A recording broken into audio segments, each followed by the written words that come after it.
આપણને કેવી રીતના એક્શન આવતી દેખાય છે એના ઉપર ધ્યાન રાખવાનું રહેશે અને મેજર ફેક્ટર તમે જો આ બધાની પાછળ આપણને બનતા દેખાઈ રહ્યા છે કે એક માર્કેટ આપણને ગ્લોબલી એક ઓવરસોલ્ડ કન્ડિશનમાં છે. તમે આપણા એફઆઈએસ ના ડેટા પણ એક વખત જોવો તો જે પ્રમાણે કન્ટિન્યુઅસ કેશ માર્કેટમાં વેચવાલી કરી રહ્યા છે. ઓલમોસ્ટ આપણે જોયું હતું કે જ્યારે કોવિડનો સમય હતો ત્યારે આપણા એફઆઈએસ ના નેટ લોંગ પોઝિશન છે એ એક દિવસ માટે થઈને આપણને 18% ઉપર આવતા દેખાયા હતા. આ વખતે તમે જો કન્ટિન્યુઅસ 3 ટ્રેડિંગ સેશન લાસ્ટ વીકની અંદર એવી રીતના દેખાયા હતા કે જ્યાં આપણે ઓલમોસ્ટ 11%ની આસપાસ 11% થી 13%ની વચ્ચે એફઆઈએસ ના લોંગ પોઝિશન રહ્યા હતા. આજના ટ્રેડિંગ સેશનના આપણે ક્યુઝ તરીકે જોઈએ તો ગઈકાલ સુધીના એમના પોઝિશન છે એ આપણને દેખાઈ રહ્યા છે કે 21% થી 24%ની વચ્ચેની રેન્જમાં રહેતા દેખાય. 21% થી હવે અહીંયા લોંગ્સ જે છે એ 24% ઉપર આવતા દેખાય છે. તો ઓવરઓલ એક્સ્ટ્રીમ ઓવરસોલ્ડ કન્ડિશન છે આપણી અને એ આપણા એકના માર્કેટની નથી પણ ગ્લોબલ માર્કેટના ફ્રન્ટ ઉપરની છે. તો જે રીતના અહીંયા ધવલ કહી રહ્યા છે બાઉન્સ માટેની એક જગ્યા અહીંયા ચોક્કસ બનતી દેખાઈ રહી છે. હવે આ બાઉન્સ જે છે એ આપણને કેવી રીતના નીચેના લેવલ ઉપરનું વધારાનું બેઝ બનાવતું દેખાય છે એને આપણે ખાસ વોચ આઉટ કરવાનું રહેશે અને એ ફેક્ટર આપણે આજના દિવસમાં આપણે એક્સપર્ટ સાથે પણ ડિસ્કસ કરીશું. આ સાથે જ બાયોન કેપિટલના વિરલ બેરાવાલા પણ આપણી સાથે જોડાઈ ગયા છે. એમની સાથે પણ વાત કરીએ તો વિરલ, ગુડ મોર્નિંગ. જે પ્રમાણે અત્યારે કોમોડિટી પ્રાઇસીસના આઉટલુક બની રહ્યા છે in terms of agri commodity જુઓ કે ઇન ટર્મ્સ ઓફ તમે જુઓ અહીંયા આપણને નોન એગ્રી કોમોડિટીઝ છે, ક્રૂડ છે, આ બધા ફ્રન્ટ ઉપર હવે આપણને કન્ટિન્યુઅસ પ્રાઇસ ડિક્લાઇન આવતા દેખાઈ રહ્યા છે. ડિમાન્ડના કન્સર્ન્સના લીધે જોવા મળી રહ્યા છે અથવા તો જે એકદમ શૂટઅપ થઈ ગયેલા પ્રાઇસ હતા એ હવે આપણને કુલ ઓફ થતા દેખાઈ રહ્યા છે કારણ કે સપ્લાય છે પણ સામે ડિમાન્ડ નથી આવી રહી ઊંચા ભાવની એના લીધે. તો આ બધા ફેક્ટર્સ જે વર્લ્ડ ઇન્ફ્લેશન પ્રેશર માટેના જે કન્સર્નમાં જોઈ રહ્યું છે એને કદાચ ઇઝ આઉટ કરતા દેખાશે અને આને જોતા કદાચ આપણે જે આ મોંઘવારીની સમસ્યા છે એમાંથી ધીમે ધીમે રિકવર થતા દેખાઈશું. ડેફિનેટલી. તો ગુડ મોર્નિંગ વિક્રમ. આપણે જોઈએ તો તમે જે પહેલા આપણે હાર્ડ કોમોડિટીઝની વાત કરીએ ને પછી સોફ્ટ કોમોડિટીઝની વાત કરીએ તો હાર્ડ કોમોડિટી એટલે સ્ટીલ, કોપર, નિકલ વગેરે. તો લંડન મેટલ ઇન્ડેક્સ છે એ છેલ્લા 3 મહિનામાં 21% પડ્યું છે. એટલે બધી જ જે હાર્ડ કોમોડિટીઝ છે પડી છે. તમે જે પણ એક્ઝામ્પલ લઈ લો, છેલ્લા 3 મહિનામાં કોપર 15% ડાઉન છે, નિકલ 13% ડાઉન છે, એલ્યુમિનિયમ તો વધારે ડાઉન હશે, લગભગ 16-17% ડાઉન છે, 2500 આસપાસ ચાલુ થઈ રહ્યું છે એટલીસ્ટ એલએમઈ એલ્યુમિનિયમ. તો આ બધા જે મેટલ્સ છે એને ઇન્ડસ્ટ્રીયલ મેટલ કહેવાય. એ બધા આપણે શું કહેવાય મેન્યુફેક્ચરિંગમાં યુઝ થાય. તો એના લીધે શું થશે કે જે મેન્યુફેક્ચરિંગ સાઇડનું જે ઇન્ફ્લેશન છે એ ધીરે ધીરે ઘટવા લાગશે. અત્યારે તો જે જૂનું જે હાઈ પ્રાઇસીસનું જે ઓર્ડર કર્યું હશે એ આવશે બટ ઓવર 3-4 મહિના ઓવર અ ક્વાર્ટર એ ધીરે ધીરે કુલ ઓફ થવા માંડશે. બીજું શું છે કે જે બેઝ ઇફેક્ટ છે આવવા લાગશે. હવે તમે ઇન્ફ્લેશન જુઓ તો લાસ્ટ યર ઓગસ્ટ-સપ્ટેમ્બરથી ચાલુ થયું હતું તો એ YOY આપણે મેજર કરીએ તો આ વર્ષે મે બી ઓક્ટોબરથી બેઝ ફેવરેબલ થશે એટલે કે જે જૂનો ભાવ હતો એ ઉપર આવશે. તો એના લીધે પણ ઇન્ફ્લેશનનું જે રિપોર્ટેડ ઇન્ફ્લેશન છે એ ઘટવા લાગશે. તો આ થયું હાર્ડ કોમોડિટીઝ.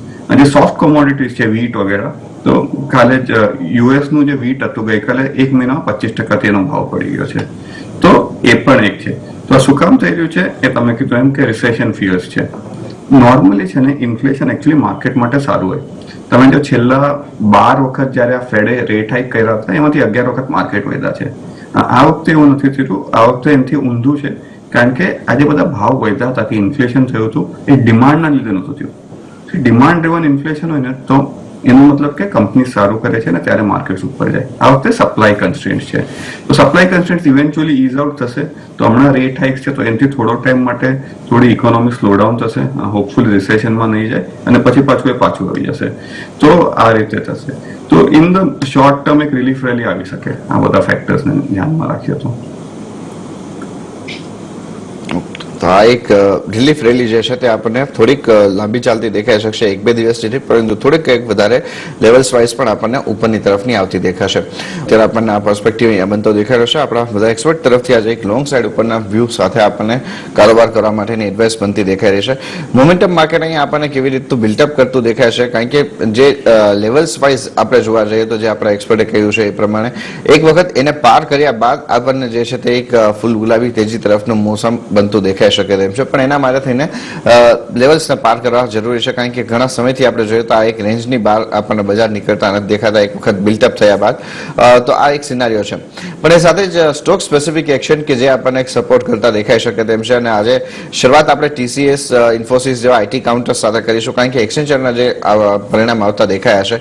એક વિરલ પહેલા આપનો ફંડામેન્ટલ વ્યૂ, પરિણામ બધા જ ફ્રન્ટ ઉપર આપણને સારા રહ્યા છે. ઇવન ધો માર્કેટના એક્સપેક્ટેશન હતા એના કરતા સારા ફ્રન્ટ ઉપરના આપણને રેવન્યુઝ પ્રોફિટ આવતા દેખાયા છે. કન્સર્ન ખાલી એક જ બનતો દેખાવો છે કે વાર્ષિક ધોરણે એટલે કે વર્ષના અંત માટેની એમના તરફથી જે ગાઈડલાઇન્સ આપવામાં આવી છે એ આપણને એ છે કે ગાઈડન્સની અંદર આપણને પ્રોફિટેબિલિટી જે છે એ ઘટતી જોવા મળી શકે એવી સંભાવના છે, પણ એ લાસ્ટ ક્વાર્ટરના પરિણામની અંદર આપણને ઇમ્પેક્ટ આવતી દેખાય છે. એ પહેલા આપણે જોયું તો અહીંયા એક્શન આપણને આખી જે છે તે અત્યાર સુધીની તો ઘણી સારી સ્ટ્રોંગ રહેતી જોવા મળી છે. તો આ Q3ના એક્સેન્ચરના જે આંકડાઓ આવતા દેખાઈ રહ્યા છે એને સર આપ કેવી રીતે જોવો છો, અને સાથે જ આપણા IT કંપનીઝ આના ઉપર કેવી રીતના રિએક્ટ કરતા દેખાઈ શકશે? તો એક્સેન્ચરના જે રિપોર્ટેડ નંબર્સ હતા જે Q3ના હતા એ અક્રોસ ઓલ ફ્રન્ટ સારા હતા. એક્સેન્ચર 31 ઓગસ્ટ યર એન્ડની કંપની છે, તો એટલે આજે 31 મેના જે રિઝલ્ટ આવ્યા એ લોકોના થર્ડ ક્વાર્ટરના હતા. હા, એ લોકોનું થર્ડ ક્વાર્ટરનું નંબર્સ હતું. એ લોકોની જે ગ્રોથ છે એ કોમ્યુનિકેશન હાઈટેક પ્રોડક્ટ એ સાઈડ હતી, તો એટલે તમે જો એમ મેપિંગ કરો તો કદાચ આપણા માટે ટેક મહિન્દ્રા માટે એનું થોડું રીડ થ્રુ સારું છે. યુટિલાઇઝેશન થોડું ઘટ્યું, તો એનો મતલબ છે કે જે એટ્રિશન છે જે આખું છેલ્લા 1-1.5 વર્ષથી IT-માં ઇસ્યુ હતો એ મે બી થોડુંક શું ઇઝ આઉટ થઈ રહ્યું છે. યુરોપ પણ સારું કર્યું, તો ડિસ્પાઇટ એવરીથિંગ, ડિસ્પાઇટ રશિયા યુક્રેનની જે ક્રાઇસિસ છે તો પણ એ લોકોના યુરોપે સારું કર્યું. એક જ વસ્તુ એક્સેન્ચરના જે રિઝલ્ટ છે ને એ જે આપણને બતાવે છે, એટલે જે રિપોર્ટ થાય છે 22-26% ગ્રોથનું, એમાં ઘણું બધું ઇનઓર્ગેનિક છે, ઘણું બધું એક્વિઝિશન્સ છે.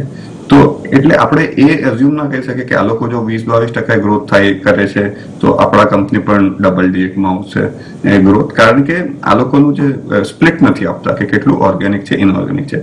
ખાલી આનું એક જ થોડું શું નેગેટિવ હતું કે જે નેક્સ્ટ ક્વાર્ટર માટેનો જે ગાઈડન્સ છે એ થોડું શું સોફ્ટ છે, તો મે બી થોડું શું સ્લોડાઉન દેખાય છે. એટલે ગ્રોથ રહેશે પણ જે લોકોની આટલી હાઈપર ગ્રોથ હતી એમાં થોડું શું મે બી સ્લોડાઉન દેખાતું હશે, તો એ રિઝલ્ટમાં એ નેગેટિવ હતું.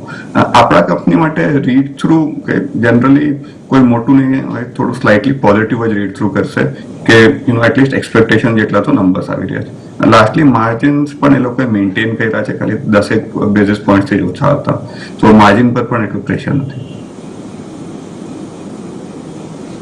Okay, welcome back. અને આપ જોડાઈ ગયા છો માર્કેટ મુહૂર્તની અંદર. આપણા એક્સપર્ટ્સ આપણી સાથે જોડાયેલા છે, ધવલ વ્યાસ, વિરલ બેરાવાલા અને રાહુલ શાહ. તો આપણે આ બધા એક્સપર્ટ સાથે IT સ્પેસ માટેની પહેલા ચર્ચા કરી હતી.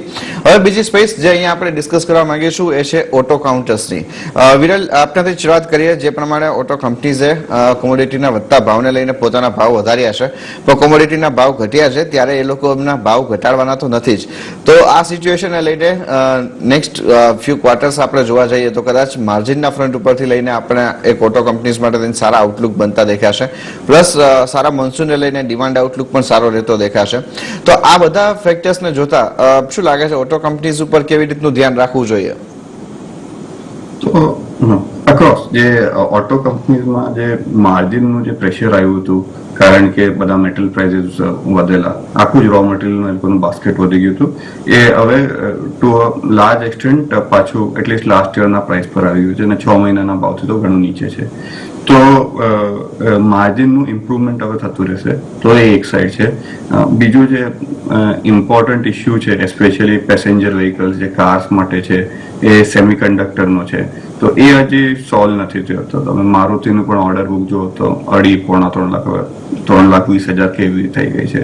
તો ડિમાન્ડ પૂરી છે, બટ એ ડિમાન્ડ ક્યારે સોર્ટ ઓફ ફૂલફિલ કરી શકશે એમાં ઇસ્યુ, એટલે એ ઇસ્યુ છે, કારણ કે હજી પણ સેમિકન્ડક્ટર સાઈડનું સોલ્વ નથી થયું.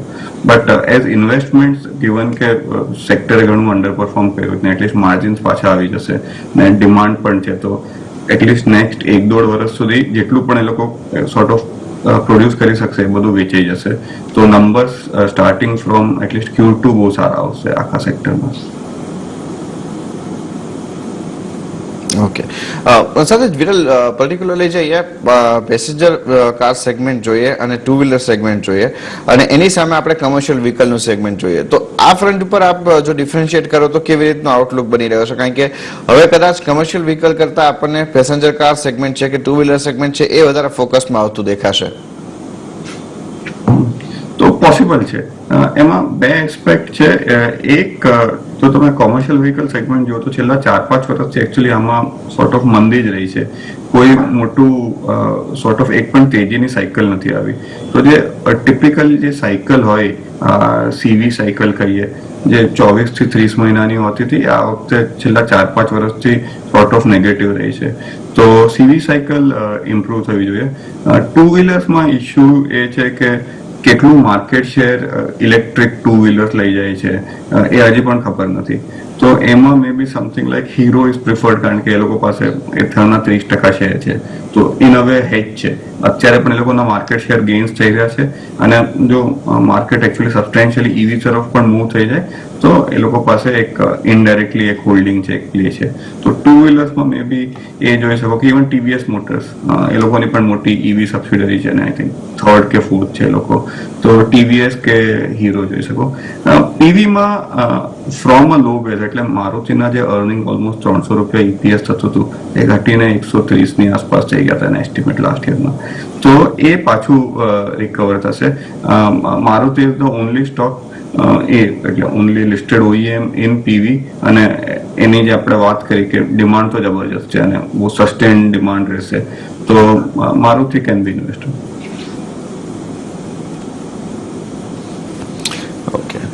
અને વિરલ આપ કેવી રીતના રહો છો મેટલ સ્પેસની અંદર? હવે થોડુંક અહીંયા આપણને ઇન્વેસ્ટમેન્ટ પર્પઝથી પણ ઇન્સ્ટોલમેન્ટ્સમાં શરૂઆત કરવી જોઈએ ખરીદદારી માટેની.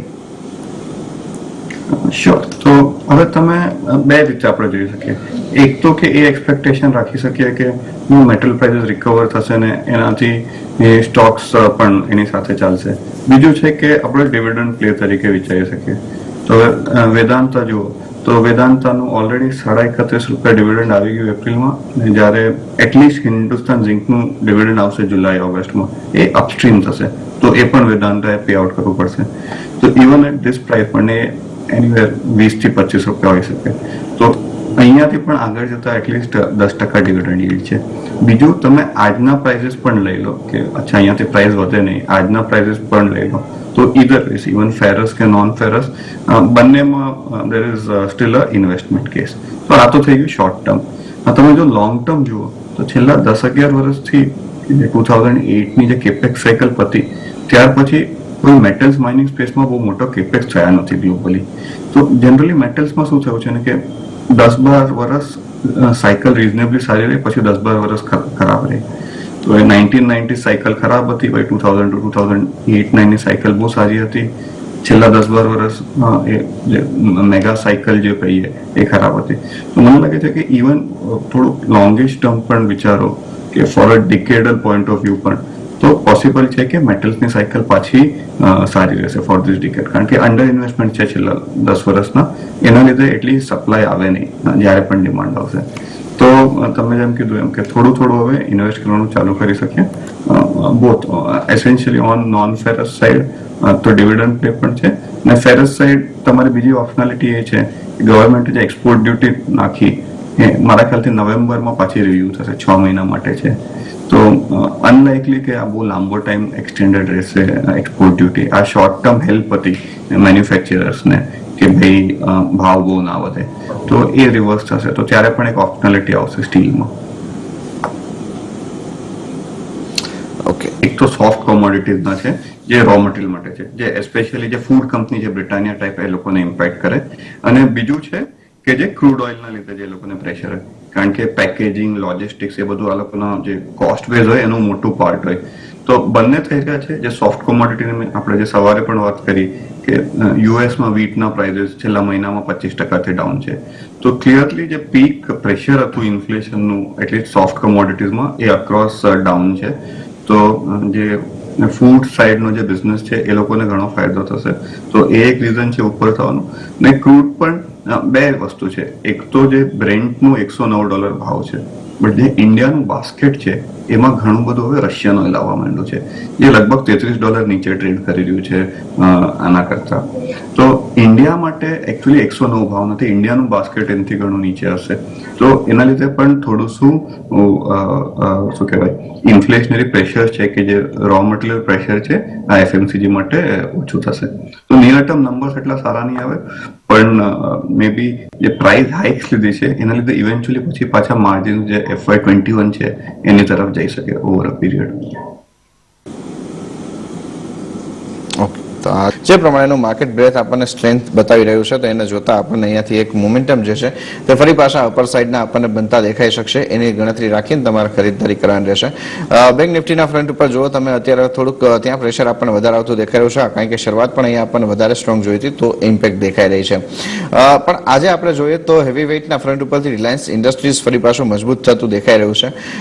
વિરલ, પેલા એક વખત આપનો વ્યૂ અહીંયા ફંડામેન્ટલી સમજવા માંગીશું, જે પ્રમાણે જીઆરએમના આઉટલુક આપણને બનતા દેખાઈ રહ્યા છે. શું લાગે છે રિલાયન્સ ઇન્ડસ્ટ્રીઝ માટે આપનું ધ્યાન શું બની રહ્યું છે? લોકોનો જે જૂનો બિઝનેસ છે એના માટે રિલાયન્સના નંબર બહુ સારા આવશે. એટલે સિંગાપુર જીઆરએમ કન્સિસ્ટન્ટલી $20 ઉપર રહ્યું છે. તો બાય ડિફોલ્ટ એટલે જે સૌથી લાર્જેસ્ટ વર્લ્ડની સિંગલ રિફાઇનરી ને મોસ્ટ કોમ્પ્લિકેટેડ રિફાઇનરી રિલાયન્સની છે. તો રિલાયન્સનું જે રિફાઇનિંગ બિઝનેસ છે એના નંબર્સ બેસ્ટ એવર આવશે. સિમિલરલી પેટકેમ સાઇડ પણ, કારણ કે અમુક જે રીતે ટ્રાન્સફર પ્રાઇસિંગ થાય છે અને જે રીતે પેટકેમ માર્જિન પણ સ્ટેબલ છે, તો એ પણ સારા આવશે. તો જે O2C બિઝનેસ છે એ ઘણું સારું કરશે. સેકન્ડ જે બાકી જે બે વર્ટિકલ રહ્યા, રિટેલ ને ટેલિકોમના, તો રિટેલ વર્ટિકલ થોડું શું પ્રેશરમાં રહી શકે, but on a growing base એટલે માર્જિન્સમાં એટલો ઇમ્પેક્ટ નહીં આવે, બટ ગ્રોથ છે કદાચ થોડું શું સ્લો રહી શકે.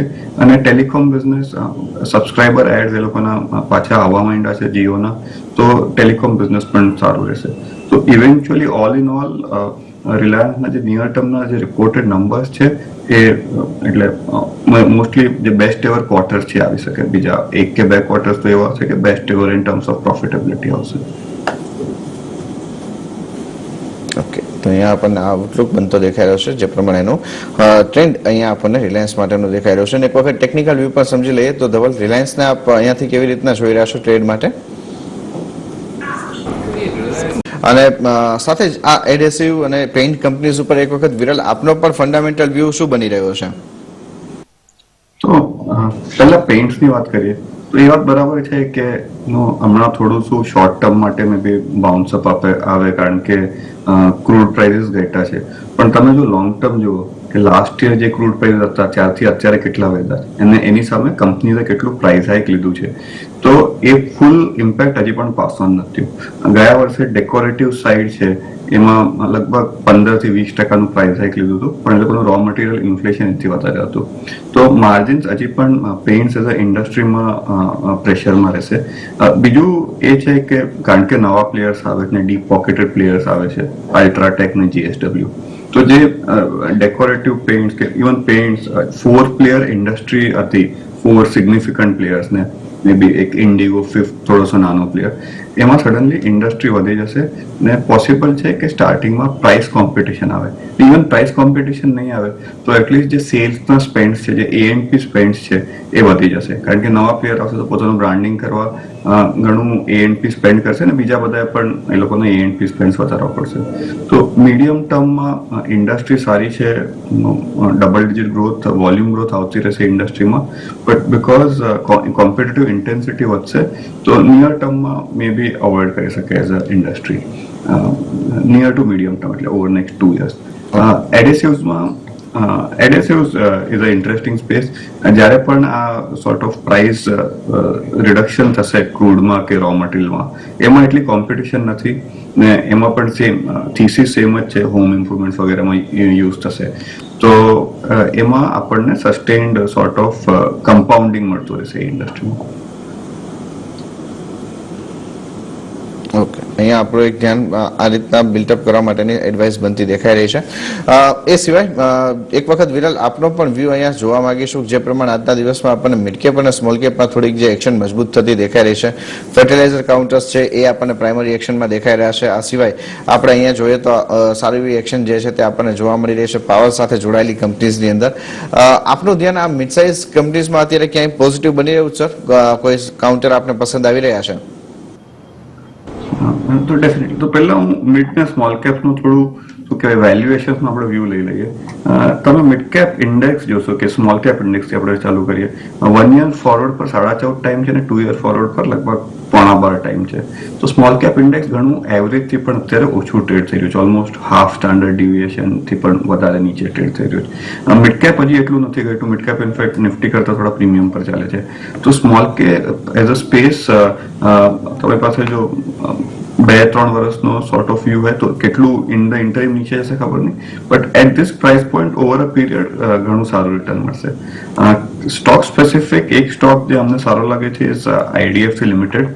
આઈડીએફસી ફર્સ્ટ બેંકની હોલ્ડિંગ કંપની છે અને એસેન્શિયલી લોકોએ મ્યુચ્યુઅલ ફંડ બિઝનેસ 4,500 કરોડમાં વેચી દીધો છે. તો એ પૈસા આવશે તો ઈધર ડિવિડન્ડ આઉટ થશે ક્યાં તો જ્યારે પણ લાઈક ઇક્વિટાસ અને ઉજ્જીવન આનું પણ સ્ટ્રક્ચર કોલેપ્સ થશે એટલે આઈડીએફસી લિમિટેડના બદલે તમને આઈડીએફસી બેંકના શેર મળશે. ટાઈમ લાગશે, પહેલા મ્યુચ્યુઅલ ફંડનું પ્રોસેસ ખતમ થવું પડશે, પણ એ જો થશે તો તમને આઈડીએફસી ફર્સ્ટ બેંકના શેર એટલીસ્ટ માર્કેટ પ્રાઇસથી હાફમાં મળે છે.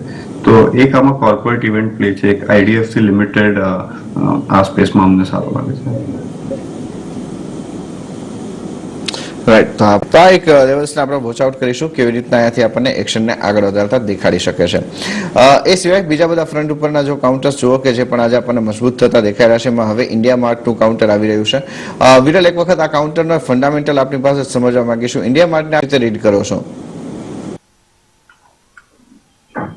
તો ઇન્ડિયા માટે એકચ્યુઅલી પ્લેટફોર્મ છે અને શું કહેવાય it's a B2B platform.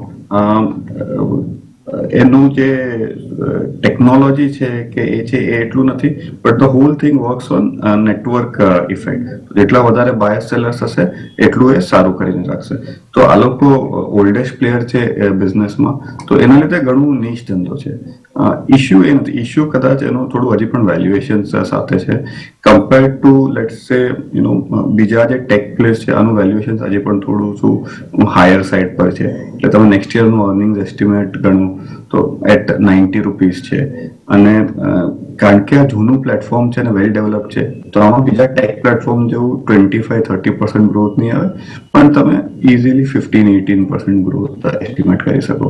So four 15-18% growth 50 times કે જે પણ 45 ટાઈમ્સ અર્નિંગ્સ થોડું વધારે લાગે છે. બાકી પ્લેટફોર્મ ઇઝ ગુડ. મૂન જે ટ્રસ્ટ જોઈએ પ્લેટફોર્મ માટે એ પણ છે. ઓકે, તો આ અત્યારે ઇન્ડિયા માર્ટ માટેનો વ્યૂ અને સાથે જ ધવલ અને વિરલ આ બંનેની રજા લેવાનો સમય છે. ઘણો આભાર આપ બંનેનો સમય ફાળી અમારી સાથે આ સમગ્ર ચર્ચામાં જોડાવા માટે વિગત માટે. અને સાથે જ જોશી આપણી સાથે જોડાયા